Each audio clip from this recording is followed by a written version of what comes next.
the background as to... Just say a bit. Yeah, it would be great. Thank you. Thank you, Roger. It's lovely to be here. I always love coming to Three Bridges, and got to know the church, obviously, for personal reasons over the years. So the message tonight is on Has Science Killed God? But just a few words as to who I am. I'm a professor, retired now, emeritus professor they call me, which doesn't mean anything. It doesn't no merit to me, but that's officially what I am. Connected with the University of Leeds, but I'm also connected with another university in the US, in Virginia. But I'm still doing a little bit of research, and I'll mention it at one point. But I retired early such that I might speak on this type of subject, because increasingly people have been asking questions concerning has science killed God? But also some of the Christians are also being bothered by the whole subject of origins and creation, and is Genesis true? And I've written a few books, Genesis for Today. I'm not sure whether we've got copies here. If you want that, I can dig it out of the car. I have a few copies there. And I wrote another book, Genesis 1 to 11, a commentary, and I also wrote with Stuart Burgess, whom some of you will have heard of. He's behind the success of the bike people who compete in the Olympics. He usually makes sure that Britain wins the Olympics. He's a brilliant engineer. And he and I wrote a book called The Wonders of Creation, and that's a big coffee table book. So there's a few things that I've written, and I'm in the process of gradually getting to another writing project as well, although time doesn't often permit me to devote a lot of energy to it. Just another word of introduction. If you're interested, some of the young people might be interested in this summer school, which I'm a co-director of Truth in Science, and that's September the 4th and 5th, and it's for people going up to university not sure perhaps on these issues, not just on the science, but also on issues like wokeism and other things which have come in big time into the education system. So if you're interested and would like to come up north, believe it, there is life beyond Newport Pagnell. Did you know that?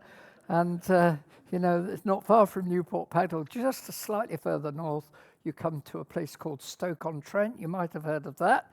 And it's not far from there that Yarnfield Park has a big conference centre, which many Christians use, and many Christian organisations use it.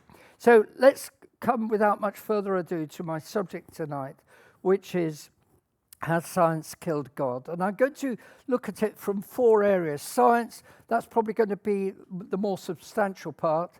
Then looking at the top one, which is rationality. And if you look at this booklet, some of you have already been looking at it. I had a copy here somewhere. Yeah, here it is. On the tables you've got, Are You Really an Atheist? And you can take that away with you. Don't feel don't have to surreptitiously put it into your bag. Just read it and take it with you if you'd like. There's 4 copies on each table, and if you need more, I can get some. But I approach this with 4 areas. Rationality is the second one.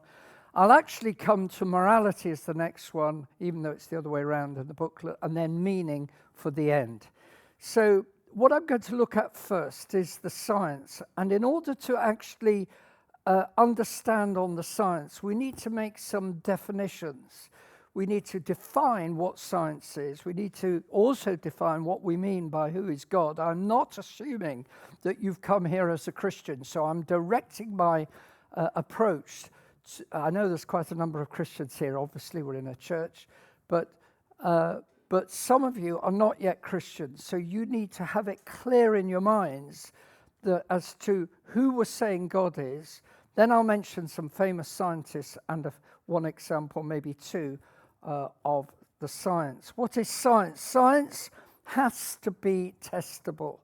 If you can't test it in the physical and real world, then it's not science. That doesn't mean that it's not real. In fact, I'm going to be making a point shortly on that very point, that reality is not just the things which are science. there are many things which don't necessarily come under the scientific heading, but are very, very real.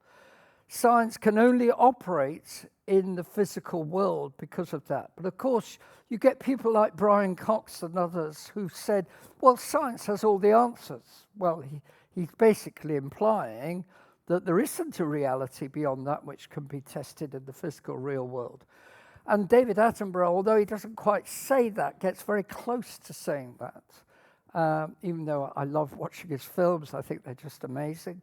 But obviously I don't agree with all the interpretation. Is that true or is it false? No, it's false. Because science, as I've just implied, deals with the what, the how, but not the why. It doesn't deal with why I'm here. It doesn't deal with things like, you know, the awful things that are going on in Iran, you know, all the upset and the tumult that's going on in the war, that war and many other places as well. And it doesn't deal with the issues of life and death and its meaning. It doesn't deal with purpose. It cannot deal with fundamental meaning. It's not to say that science doesn't, in its right context, have a part to play, but it cannot deal with the fundamentals of why I'm looking at something at all, why there are even stars out there, which we just sang about. You see, science not only has to be testable and operate in the physical world, let me say this, that science also has to be repeatable. So if I do an experiment on Tuesday afternoon at 4 o'clock, and I do it the same experiment on Wednesday at 4 o'clock in the same conditions, and there is no changes, then I expect there to be a similar result. If somebody can't repeat the results that I've found, even in the theory, then there's something wrong. And science has to have repeatability. But origins, by definition, is not open to repeatable experiments, because by definition, the word origins is dealing with the fundamentals of how everything came into being. So that's an important aspect of the definition of science. Just a word on famous scientists. Again, back to famous atheists and people who are doing a lot of BBC science programs. Alice Roberts and others might say that scientists don't believe in God. Is that true or is it false? It's actually blatantly false, because there are many people in the past who believed in God. Newton didn't believe in the Trinitarian God. He was more of a Unitarian, from what we can work out. He was a brilliant mind at Cambridge. But Robert Boyle certainly did believe in the biblical God. Michael Faraday, many years later, certainly did. Johann Kepler, James Clerk Maxwell, and Lord Kelvin, Louis Pasteur in France, and Mikhail Lomonosov. You probably haven't heard of him, but he was a brilliant polymath. That's a person who was sort of brilliant in many areas, like Leonardo da Vinci, which I could have also put in here. He was from Russia, and so there's many examples of people all the way through history who have been brilliant scientists, some of them also brilliant in other areas as well. Leonardo da Vinci, that I've mentioned, was also a brilliant painter, as you well know, and did some incredible, had brilliant ideas in his day for innovations in science, even started drawing things which gave people ideas for helicopters later. Today, you've got people like Steve Taylor, Professor Steve Taylor in Liverpool University, Professor Stuart Burgess that I mentioned, who's absolutely brilliant on another planet when it comes to speaking on science and the Bible. You may not have heard of him, but some of you may have done. James Tour is a brilliant Jewish scientist based in Texas, who's done a huge amount of work with, I think, about 500 patents at Rice University in Texas. And he's brilliant on the whole area of biochemistry. Then he's died now, but Raymond Damadian, who actually invented the MRI, which is used extensively now for diagnosis in medicine, and he was a Bible-believing Christian.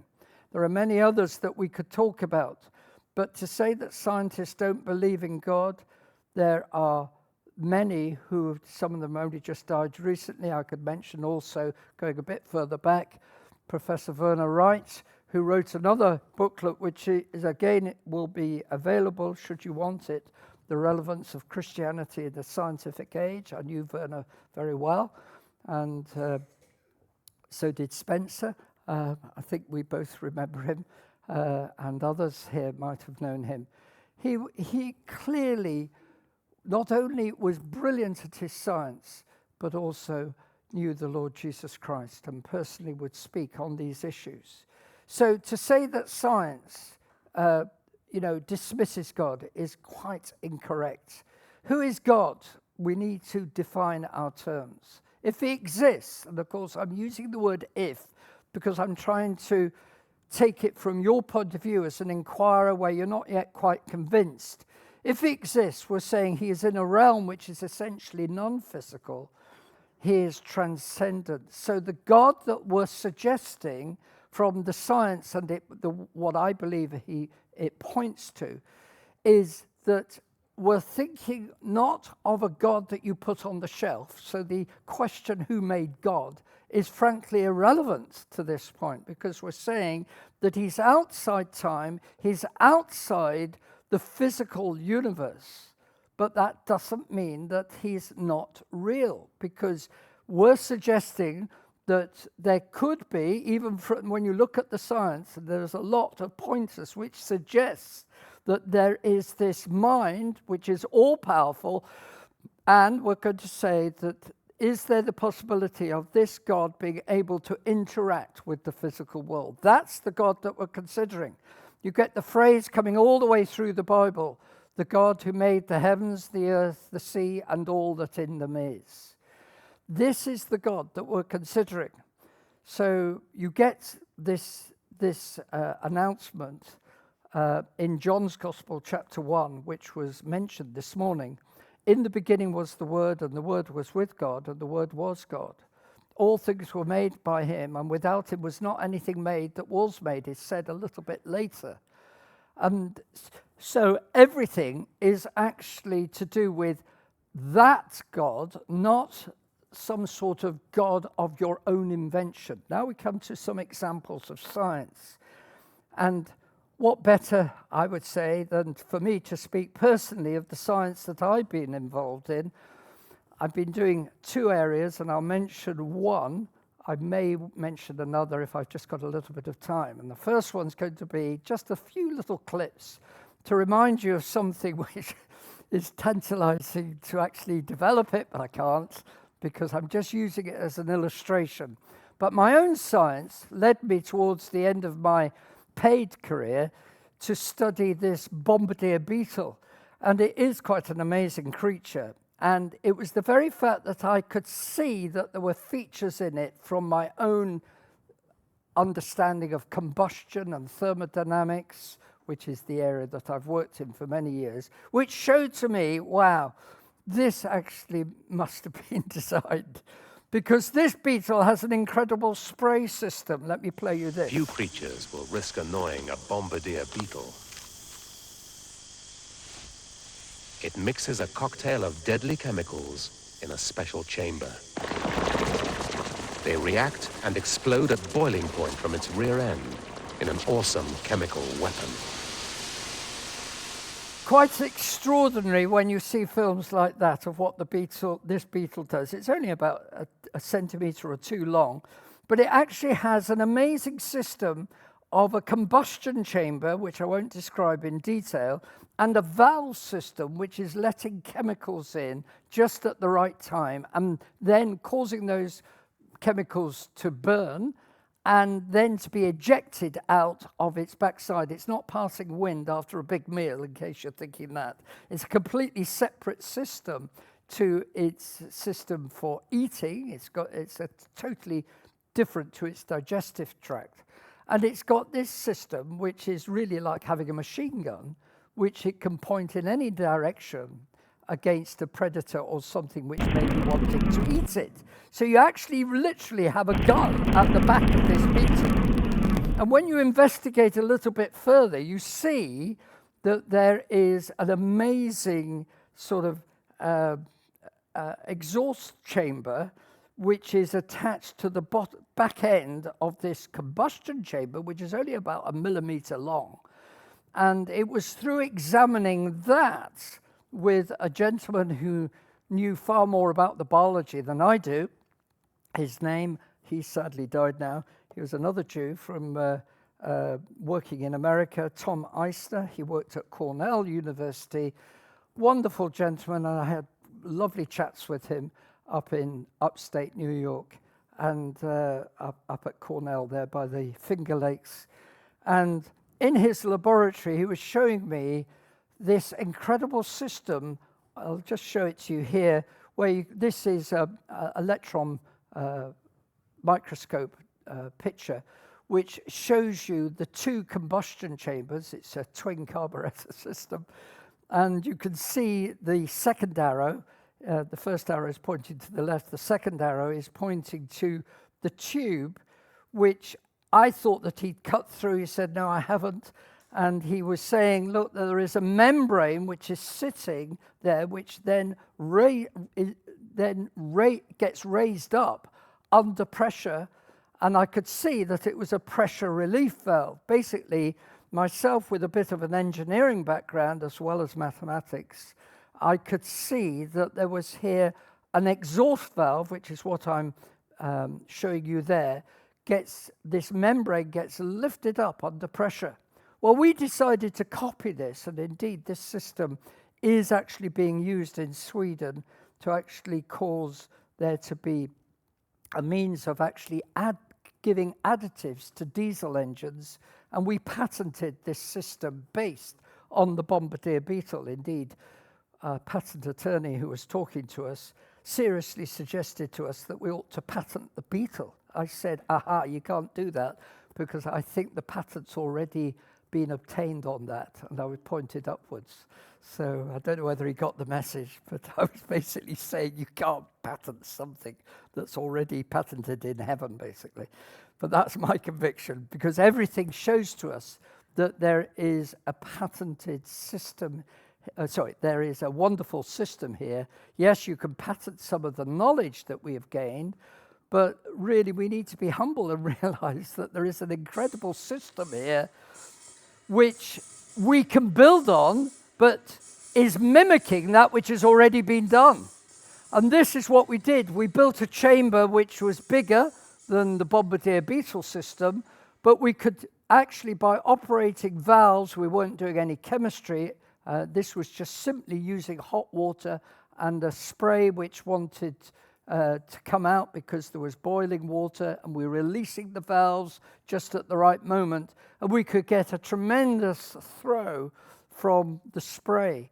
And you can use that for fuel. It doesn't have to be water, which hence the application to additives to diesel engines, and it's being used in Sweden by a gentleman who set up a company on the basis of this work in Sweden. And we actually got it going a lot faster than that first device that I've just shown you. Here's another later model where we were going a lot faster with the spray. And you can see there, we were refining the spray system. So we were very grateful for that. It has applications, as I've said, to medicine and fragrances. And one thing that I'm working on at the moment with an American university in Virginia is the possibility of using this idea for fire sprinkler systems. Don't know whether you've got fire sprinklers here. Possibly not. No, maybe you have. Anyway, we'll have to talk with Roger about that. It is a problem with fire sprinklers that you douse everywhere instead of just going for the little area where heating is developing. And we got awarded a prize for this back in 2010, many years ago now, for the award for the outstanding contribution to innovation and technology. And Michael Portillo was there, and a few other, greats were there, which was a great occasion. But this showed to me that it's a lie to say that believing in design and creation, believing in the Bible, somehow closes down research. It's the opposite. Because I believed in design, I began to ask the questions, how does this work? And I could see that there was a mind behind it.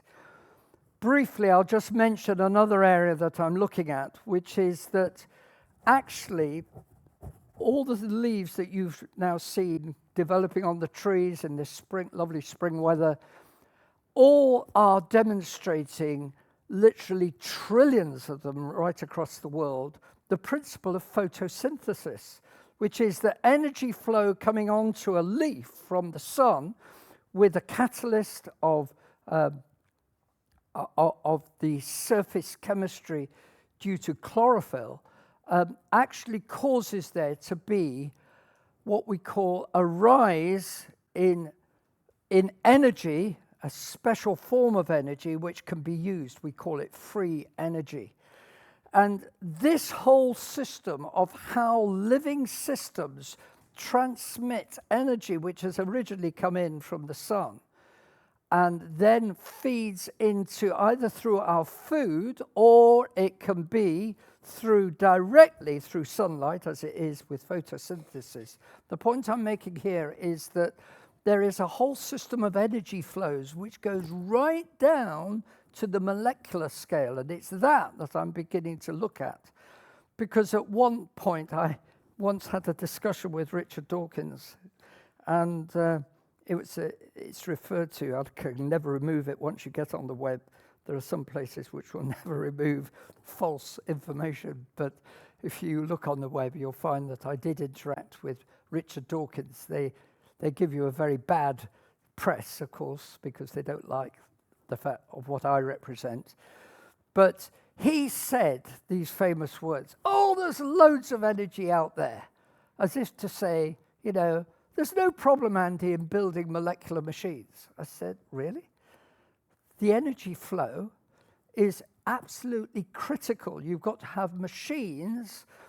I call them machines. I don't mean nuts and bolts, but they're chemical machinery, which is able to transmit the random energy from the sun, in this case from photosynthesis, in order to bring it down to make sugars, which plants need. We like sugars, but plants certainly need sugars.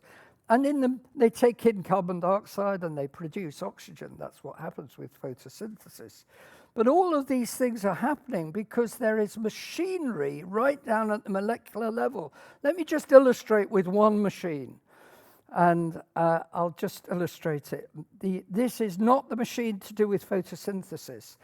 This is a machine within every single cell of your body. Every single cell of all living things has this machinery going on. And it's a machine, I call it a machine, but don't think of it as nuts and bolts. It's not that's not what I mean. It's actually a machinery which is utterly vital for transferring, it will be chemicals from the inner part of the cell to the outer part of the cell.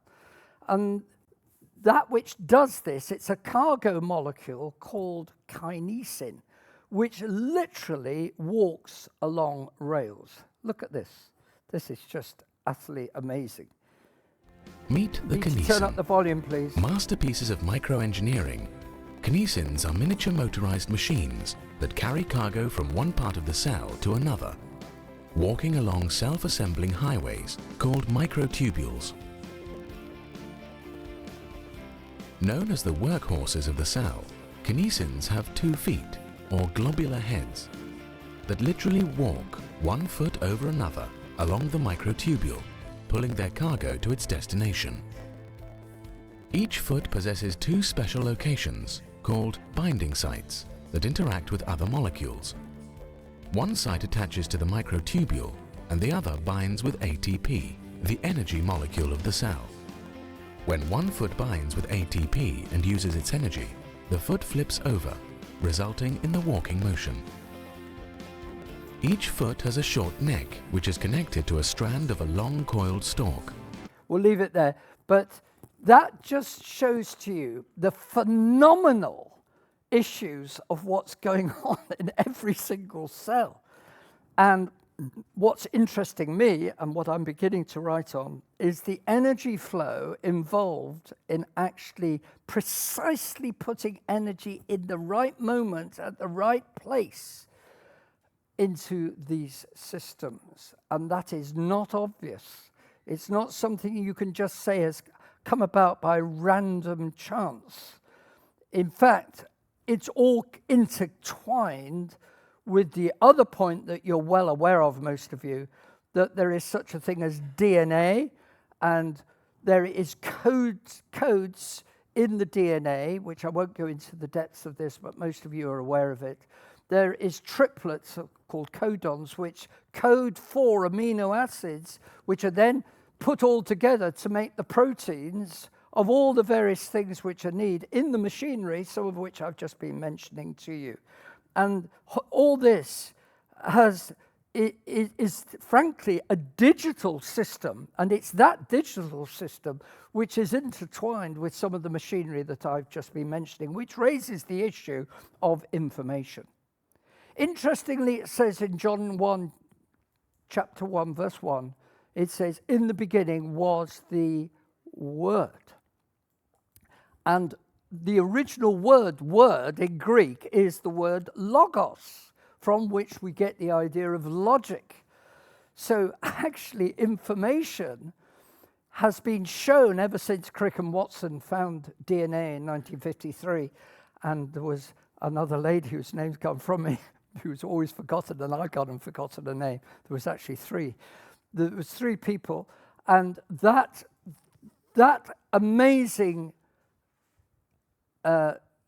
finding opened up the whole area of life being full of essentially digitized information. And information does not simply arrive without mind.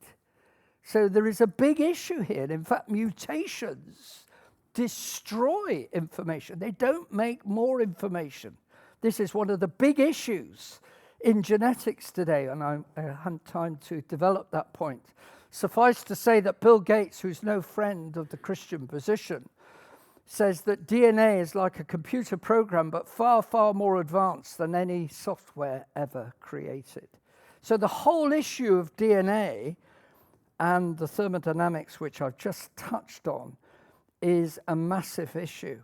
I've written a couple of papers on this in the past, and I'm developing that a bit more. So that's enough of my own research. Let me now move to our second point, because it's connected with what I ended on there in the first point.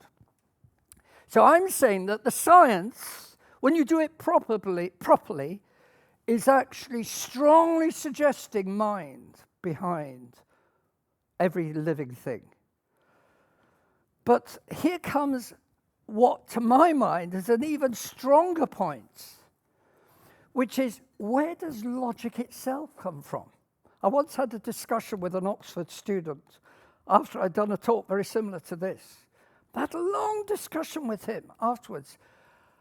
And he thought that I was asking, where does your brain come from? I'm not dealing with that point just at this juncture.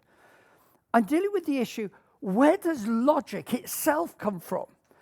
Now, you might find, if I put up the purest form of logic, you'd say, I don't understand it all. I could put in a whole set of differential equations and, solution to the quadratic equations, in other words, mathematics. I love it, but no, most of us don't, right? But mathematics is probably the purest expression of logic. You've got to get every step right. And logic is involved in all our discussions. Rationality, when we're talking with one another. Now, where does that come from? In other words, how do you know anything at all? How do I know that 2 and 2 equals 4 if you're using the base 10 or whatever? I won't go into all the depths of the fact that you could get 1 and 1 not equal 2, because it might be something else, but depends which base you use. But let me just put this quote up for you to just chew on just a little bit. Haldane, who was no friend in his day to Christian thinking, he was essentially an atheist, and he lived in between the wars, the World War I and World War II. He said, if my mental processes are determined solely by the motions of atoms in my brain, I have no reason to suppose that my beliefs are true. And hence I have no reason for supposing my brain to be composed of atoms. In other words, I don't know anything. Philosophically, we call this, for those of you, one or two of you might have come across this word, it's called epistemology. How do I actually understand anything to be true? And the answer is you don't. Because rationality and thinking rationally and thinking logically is something which only we do. You say, well, dogs might do it. Well, actually, not really. They sometimes think occasionally, cause and effect, and crows have been shown to use tools to actually get things when they want food. But if you're going to actually talk about something abstract, there is no such sense of that. Indeed, it's interesting that it says in the Bible, I mentioned this to somebody this morning, Nebuchadnezzar, that very, very larger-than-life king of his day, a bit like some people, I won't name names today, but you know, he was really full of himself. And he got brought down a peg or two. And for 7 years, he acted like an animal. And then it says, very interestingly in the book of Daniel, it says, then my reason came back to me. And he was restored, actually, as king. And he realized that there is a God in heaven. Now, the point I'm making is that your thinking, the very fact that you can think rationally, is a very important indication that you are made in the image of a much greater mind. C.S. Lewis was a brilliant man. I would have loved to have heard him give his lectures. There are one or two recordings, I think. But he says this in the book Miracles, and I love reading Lewis. He was a very incisive thinker. Nature is quite powerless to produce rational thoughts. Not that she never modifies our thinking, but that the moment she does so, it ceases for that very reason to be rational. Then he says, a train of thought loses all rational credentials as soon as it can be shown to be wholly the result of non-rational causes. So if your relative, sadly we get a lot of this today, don't we? You get dementia occurring, Alzheimer's, and you can say, well, that's Alzheimer's. We know why that. What causes that? In other words, it's not to do with the rational cause. It's a medical cause. Yes, it's rational in the deepest sense, but the point in the context of what he's saying, if it's due to some drug that you took, or something which was a poison of some kind, then that train of thought loses all rational credentials because you've traced it back to a chemical. So you can't believe what anybody's saying. In other words, rationality, he's saying, even though it can be modified, but the moment it does so, you therefore cannot believe that what that person is saying is from a rational mind. That is the point that he's making. And this point about where does rationality come from, it was that primarily which led him to become, as he said, the most reluctant convert. He began what led to him becoming a Christian. He realized he could not explain where his own mind came from. So I'm going to leave that point there. There's more that I could say. Maybe you want to pick this up in discussion. But basically, as even Einstein realized, he didn't believe in the Christian God. It was more of a sort of philosophical Spinoza type view that he had. But even he realized that rationality is the mark of mind. And that is basically the point that I'm making here. Let me come to the third point. Now, I've reversed the order from what the booklet says, but I'm just going to consider this issue of morality. Morality is a big issue Because how do you know what's right and wrong? If you adopt an atheist position, you can't really explain where your own mind comes from. You're really pushing down what the science is really telling you. You're suppressing what the science is really indicating. I believe Dawkins is doing that on the first point. And I've already mentioned that clever minds like his indicate that he's made in the image of God. He once actually said to one of my friends, whom he happened to meet on Oxford High Street, he said to my friend John Hawley, who was out there just giving out tracts, and he happened to meet Richard Dawkins. And he said to Richard, well, where does your own mind come from? He says, oh, my mind is just a lump of meat. That's what he actually said. Well, John Hawley really put his finger on an issue in Richard's thinking. Because if his mind is just a lump of meat, why should you believe anything he says? Do you see the point? That's the second point that I've been making. Now we'll come to morality. And Richard Dawkins says, it's wise and sensible to abort a baby with Down syndrome, is it? Clearly, most of us here would say, no, that's wrong. So how do you decide right and wrong? And it's a big issue. Where do you get the knowledge that something is right and something is wrong? Is it just what you feel? You've really got big issues here, because obviously we're living in days when people are challenging traditional views of morality. And if reality and rationality have no meaning, then neither does morality. You really are going to end up with a very big issue here. And when you come to historically what happened in the Second World War, you well know that Goebbels was an awful man who justified the killing of Jews by the million. And he said this, a lie told once remains a lie, but a lie told 1,000 times becomes the truth. This is the problem.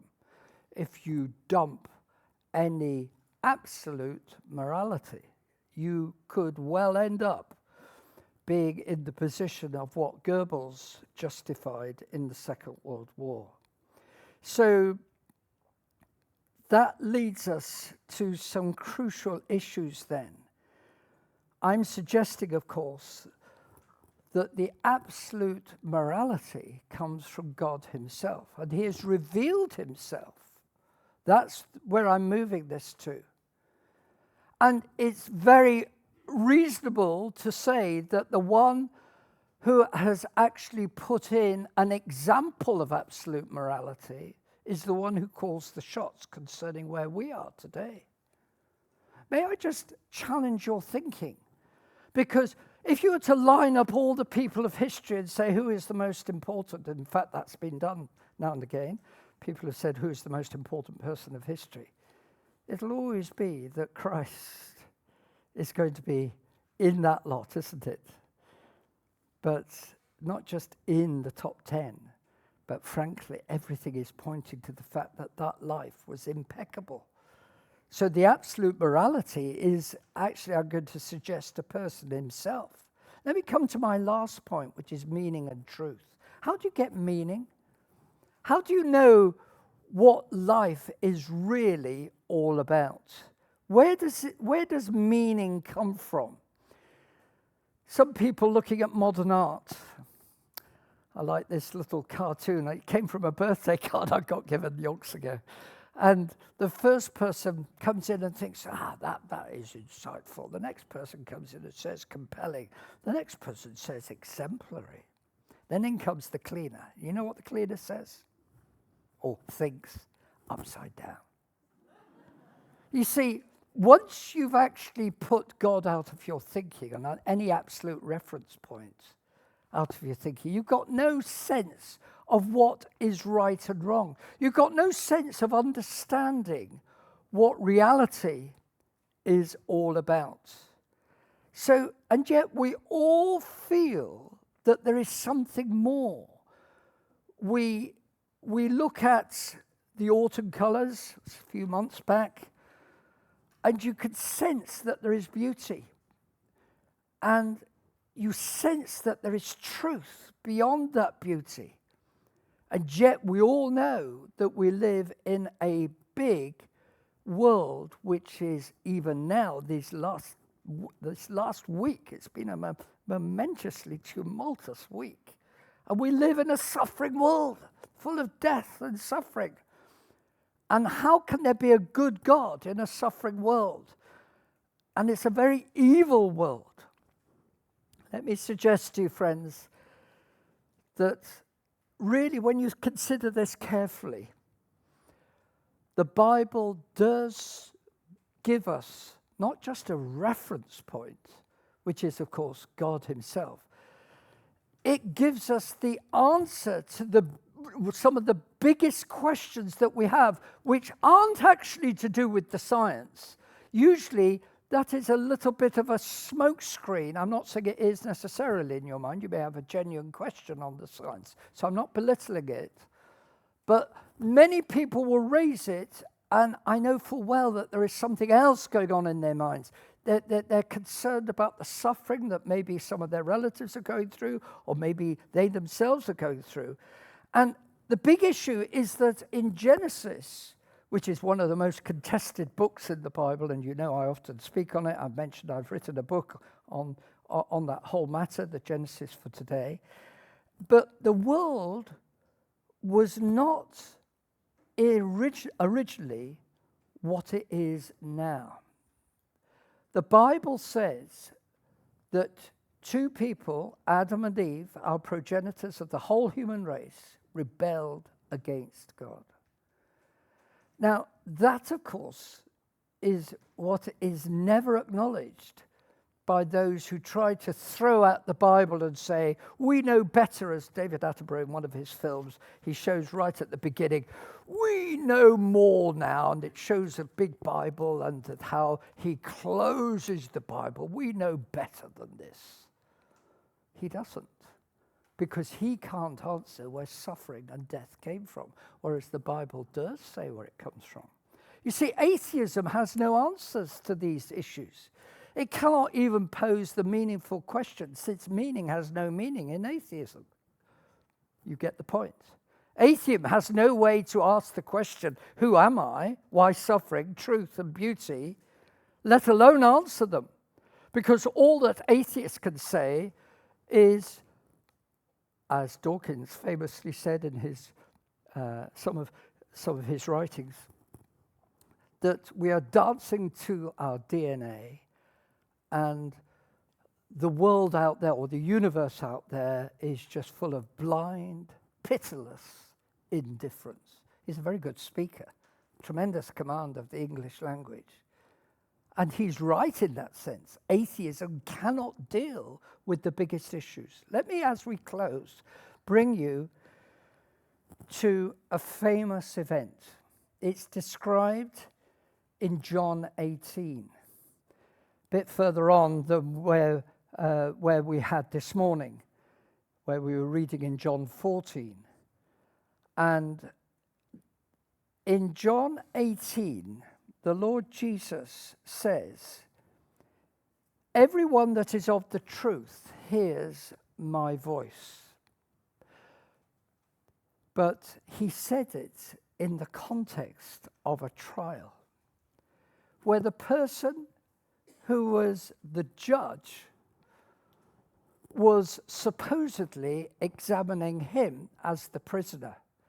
But actually what was happening is that the prisoner, which was the Lord Jesus Christ, was examining Pontius Pilate. It's beautifully put together. If you read John 18, you've got Pilate in an utter fix, because he says, what is truth? When he has this word truth used in front of him, everyone that's of the truth hears my voice. This is the Lord Jesus speaking. But Jesus, of course, has earlier said, I am the truth. I am the way, the truth, and the life. We had that this morning.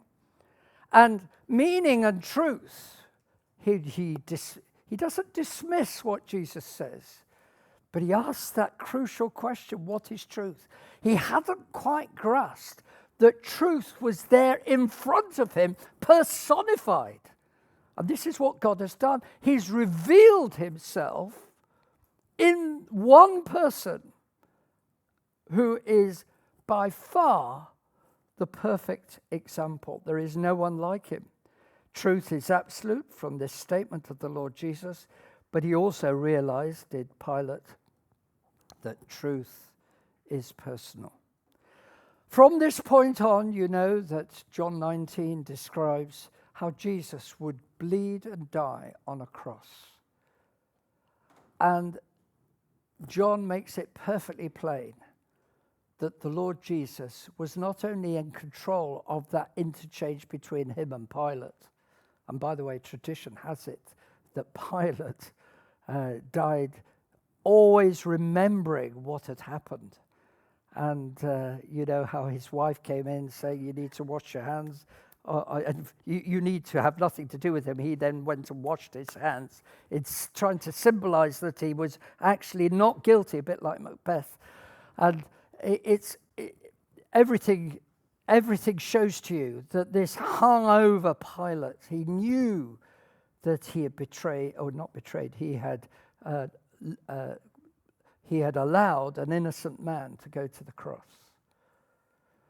And John makes it perfectly plain that Jesus was in full control and that he was going to, and he did, bleed and die in our place as the one who would take our personal sin.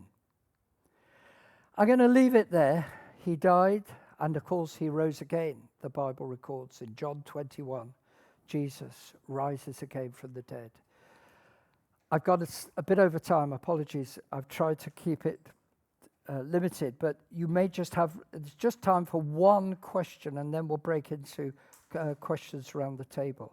Does somebody want to ask a personal, not necessarily personal, just a public question? Any question that somebody would like to ask?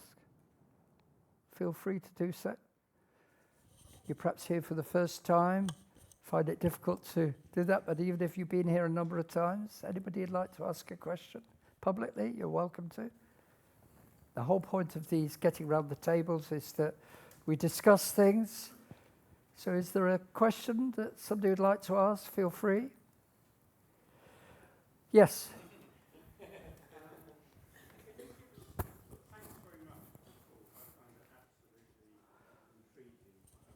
But can you give me some sort of spiritual insight into why people like Dawkins and Alice Roberts and people who God has given them fine minds, but in the face of all the truth that you've said and the intricacy of it, they seem to be quite happy to dismiss all the intricacy very much out of hand, so not applying logic and not applying rationality to these issues.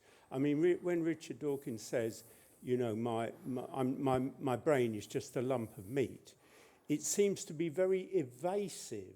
Yeah. And so can you explain this kind of contradiction where they do have fine minds, but when it comes to information that leads to God, suddenly they call themselves a lump of meat? I'll tell you why. Sorry, I do know you, but I can't remember your name. But the reason is that in Romans 1, verse 18, it speaks of those who suppress the truth in unrighteousness, and that is what's going on. They don't want to actually come to a spiritual discussion because there is an enemy of our souls which has caused us to twist truth and even suppress truth. And that's what's going on in their minds. They know where the view that I've just expressed will go. If you say that rationality implies a mind beyond it, it's obviously pointing to God. and they refuse to have God in their thinking, quoting another verse in the Bible.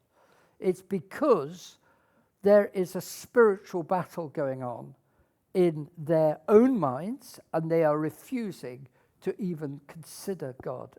Alice Roberts is a well-known humanist, so is Richard Dawkins, so is Brian Cox, and all these people. They're not necessarily in cahoots with each other, but it's hardly surprising that they're all acting in a very similar way. I think we'll leave the public questioning because we do want time for just discussing these matters around the table, and then Roger's going to end at some point of his choosing. Thank you, Roger. Thank you, Andy. That's really helpful.